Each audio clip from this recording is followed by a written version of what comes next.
வாழ்க வையகம், வாழ்க வையகம், வாழ்க வளமுடன். குருவே சரணம். மனித நேயம். இப்போ மனித நேயம்னா என்ன?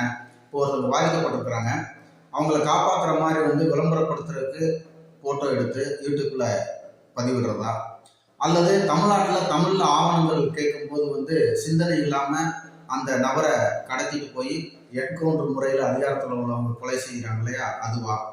இல்லது அந்த மாதிரி தமிழ் ஆவணங்கள் கேட்ட உடனே அதை கொடுக்குறாங்க இல்லையா, அது மனித நேயமா? இந்த மாதிரி சில கருத்துக்களை நம்ம தெரிஞ்சோ தெரியாமலோ நம்ம மனசுல பதிய வச்சிருக்கிறோம். நற்புறவு கொடுக்குற பதிவையும் நமக்கு சாதகமான பதிவையும் நம்ம ஏற்றுக்கிறோம்.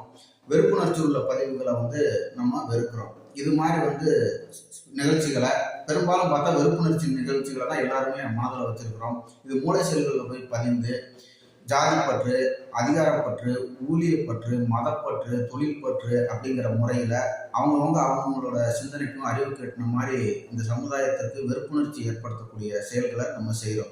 இது குடும்பத்திலையும் தாக்கத்தை ஏற்படுத்தி சந்ததிகளையும் பாதிக்குது. இதுக்கு என்ன தீர்வு அப்படின்னு சொன்னால், சாமி இந்த மாதிரி சமயங்களில், வெறுப்புணர்ச்சி ஏற்படும் சமயங்களில் வாழ்க வளமுடன் அப்படின்னு சொல்லி வாழ்த்திட்டு இருக்கணும் அப்படின்னு சொல்லி ஒரு வார்த்தையை கண்டுபிடிச்சு கொடுத்துருக்காரு இல்லையா. எவ்வளோ ஒரு சிறப்பான ஒரு மனிதநேயம். வாழ்க வையகம், வாழ்க வளமுடன் அப்படின்னு சொல்லி இந்த சமுதாயம் போற்றுறதுக்கு, வாழ்றதுக்கு மனிதநேயத்தோட கொடுத்துருக்காங்க.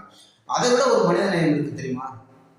சாமிஜியை விட மனிதநேயம் உள்ளவங்க இருப்பாங்க. ஆமாம், இப்போ அந்த வார்த்தையை ஏதோ அறியாமையில காப்பீடு பெற்றோம் முயற்சி பண்றாங்க அப்படின்னு சொன்னா, அந்த வார்த்தையை அவ்வாறு பண்ண முடியாது வார்த்தைகளை அப்படின்னு சொல்லி அதற்கு மக்களுக்காண்டி கடமை செஞ்சவருக்கு உதவி பண்ணவர் தான் சட்ட ஆராய்ச்சி எழுத்தாளர் திரு வாரன் பாய்லா ஐயா அவங்க. அப்போ அந்த வார்த்தையை இன்னைக்கு நம்ம பயன்படுத்துறோம் அப்படின்னு சொன்னா, எந்த உரிமையல் வழக்கு எதிர்கொள்ள முடியாம வாழ்க வளமுடன் சொல்றோம். நம்ம நிறுவனங்களோட பஸ்ல நிறுவனத்துடைய பேர்ல வாழ்க வளமுடன் அப்போ நம்ம பயன்படுத்துறோம் அப்படின்னா எவ்வளவு மனிதநேயம் உடையவராக இருப்பாரு அப்படின்னு பார்த்துக்கோங்க. அதே மாதிரிதான் வங்கியில ஆங்கிலத்தில் கொடுக்கும்போது இந்த அதிகாரத்தில் உள்ளவங்க என்கவுண்டர் பண்ற மாதிரி செய்யாம அவங்க புரிஞ்சுக்கிட்டு தமிழ்ல கொடுத்தாங்க. அந்த தொடர்புடைய வங்கியும் கொடுத்துட்டு அவங்க ஏற்பட்ட நுகர்வோர் இன்னுமே அந்த நுகர்வோர் சேவையை யாருக்கு செய்ய மாட்டேன் அப்படின்னு சொல்லி கொடுத்தாங்க. ஆனா இருந்தாலும் இதெல்லாம் அவங்க கடமை தான். எடுத்து சொன்ன உடனே புரிஞ்சுக்கிட்டு கொடுத்தாங்க பார்த்தீங்களா, அது எவ்வளவு ஒரு மனிதநேயமுடைய செயல்.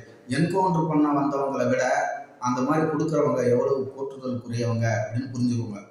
சரி, இது இதுவோ அதுவோ நம்ம இதை எப்படி புரிஞ்சுக்கணும்னா, காண்பதும் காண்பவனும் இறைவனே அப்படின்ற முறையில இறைவனே பாருங்க, ஒரு வாழ்க வையகம் வாழ்க வளமுடன் வார்த்தைய வேதாத்திரி ரூபத்துல வெளிப்படுத்துறாரு. இன்னொருத்தர் ரூபத்துல அதை காப்பீடு பெறுறார். இன்னொருத்தர் ரூபத்துல அது மக்களுக்கு மீட்டு தர்றார். அப்படிங்கிற முறையில நம்ம இதெல்லாம் பார்க்கும்போது, ஆங்கிலத்துல உள்ளதை தமிழ்ல கேட்கும் போதா ஒருத்தர் என்கவுண்டர் பண்றவரா, ஒரு சாரார் புரிஞ்சுட்டு பதில் கொடுக்குறாங்க. இது எல்லாமே இறைவனோட செயல் தான் அப்படின்னு நம்ம புரிஞ்சுட்டோம் அப்படின்னா நம்ம மனம் எப்போதும் நிம்மதியாகவே இருக்கும். எதுவோ எப்படியோ யாருக்கும் பாதிப்பு இல்லாம அனைவரையும் வாழ்க வையகம் வாழ்க வளமுடன் என வாழ்த்தி மனித நேயத்தை காப்போம் என்று சொல்லி இன்றைய சிந்தனையை நிறைவு செய்வோம். நன்றி. வாழ்க வளமுடன்.